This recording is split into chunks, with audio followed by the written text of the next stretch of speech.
चलिए आज मैं आपको एक कहानी सुनाता हूँ। बड़ी ही दिलचस्प कहानी है। इस कहानी के दो किरदार हैं, यूसुफ और रुबीना।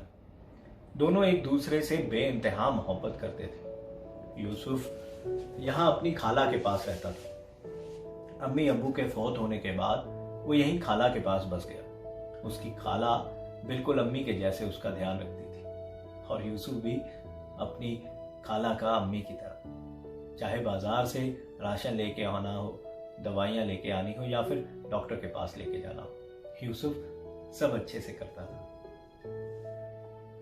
यूसुफ के दो दोस्त थे, राजेश और हबीब। वो कहते हैं ना, तीन तिगाड़ा काम बिगाड़ा। इन तीनों का भी यही हाल था। ये तीनों जब मिल जाते थे तो मोहल्ले में ऐसी धूम मचाते थे कि पूछिए मत। बहुत बार तो यूसुफ की खाला को इनके पीछे लोगों की खरी खोटी सुननी पड़ी। और दूसरी ओर रुबीना अपने अम्मी अब्बू की लाडली थी और पूरे मोहल्ले की भी लाडली थी।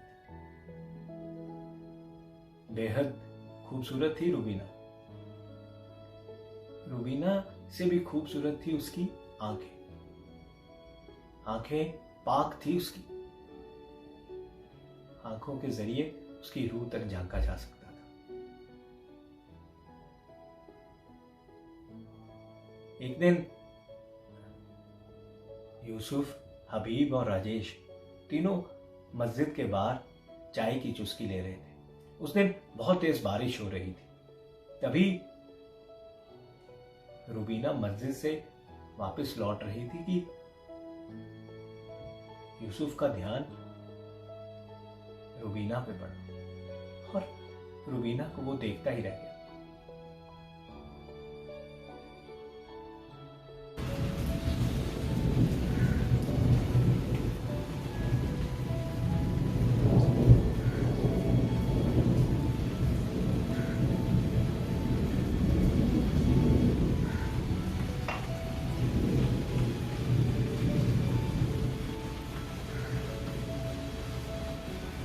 कुछ नशा तो आपके दीदार में है, कुछ इस बरसात में है।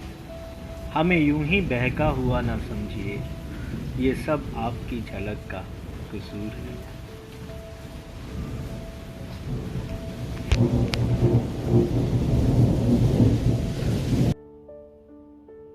और फिर ये मुसलसल ऐसे ही होने लगा। दोनों एक दूसरे से दिल ही दिल में प्यार करने लगे और आंखों के सहारे एक दूसरे को आदाब करने लगे। कुछ दिन यूं ऐसे चलने के बाद जब राजेश ने देखा कि यूसुफ से तो कोई बात हो ना पाएगी, तो राजेश ही वो था जिसने जाके यूसुफ की सारी दिल की बात उसकी खाला से कही और खाला ने रुबीना के अम्मी अब्बू से इनके निकाह की बात की।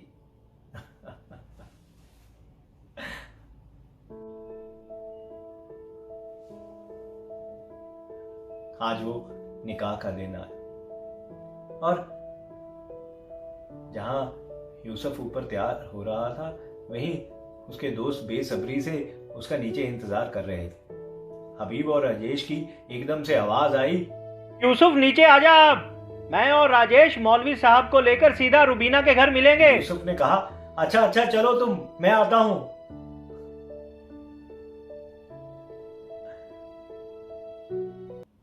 यूसुफ ने एकदम से शोर सुना, जल्दी से नीचे उतरा और नीचे उतरकर उसने दरवाजे को खोला और देखा एक भीड़ सी चली आ रही, हाथों में नंगी तलवारें और पत्थर। यूसुफ ने जल्दी से दरवाजा बंद करा और खिड़की से दूसरी तरफ देखा और उसके मोहल्ले से भी कुछ लोग नंगी तलवारें और पत्थर लेके जा रहे थे। ऐसा मालूम हो रहा था कि ये दोनों भीड़ आपस में भिड़ेंगे। एक तरफ से आवाज आ रही थी, हर हर महादेव, हर हर महादेव, और दूसरी औरत से नारे तकबीर, अल्लाहू अकबर, नारे तकबीर, अल्लाहू अकबर। ऐसा मालूम हो रहा था जैसे जबानों को नारों में दबोच लिया। यूसुफ घबरा गया और पिछले दरवाजे से भागा और खाला के घर पहुंचा और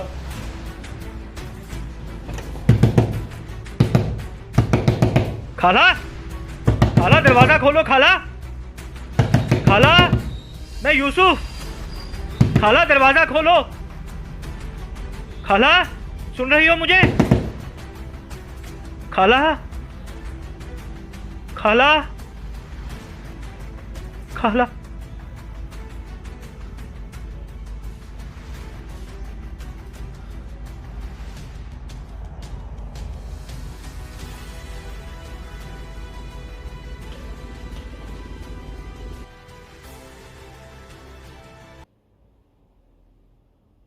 खाला ने दरवाजा नहीं खोला।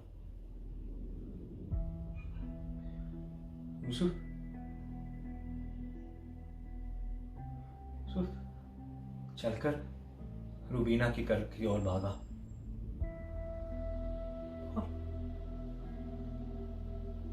रास्ते में उसने क्या देखा कि उधर से रूबीना चली आ रही है।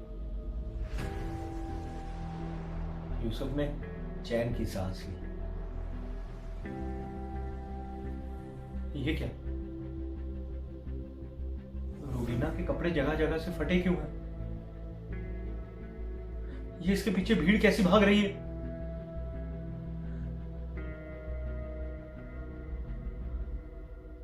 तभी यूसुफ की नजर हबीब पे पड़ती है और उसके साथ राजेश पे। ये हबीब इतना लहूलुहान कैसे हो? और राजेश उसको बचा क्यों नहीं रहा? राजेश, राजेश! यूसुफ ने आवाज लगाई पर राजेश ने उसका कोई जवाब नहीं दिया। कभी भीड़ में से कुछ लोगों ने भागकर यूसुफ की बाजू में पकड़ ली और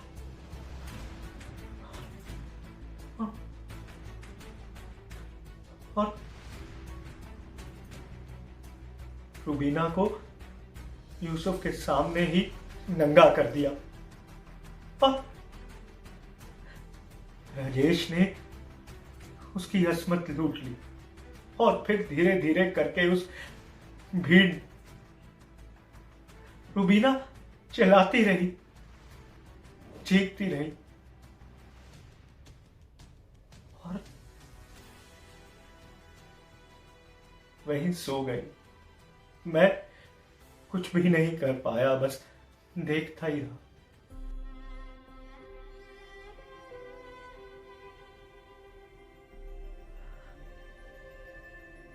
अबे ओ पागल यूसुफ, सो जा। मर गई तेरी रूबीना। रोज का ही तमाशा है पिछले 10 सालों से।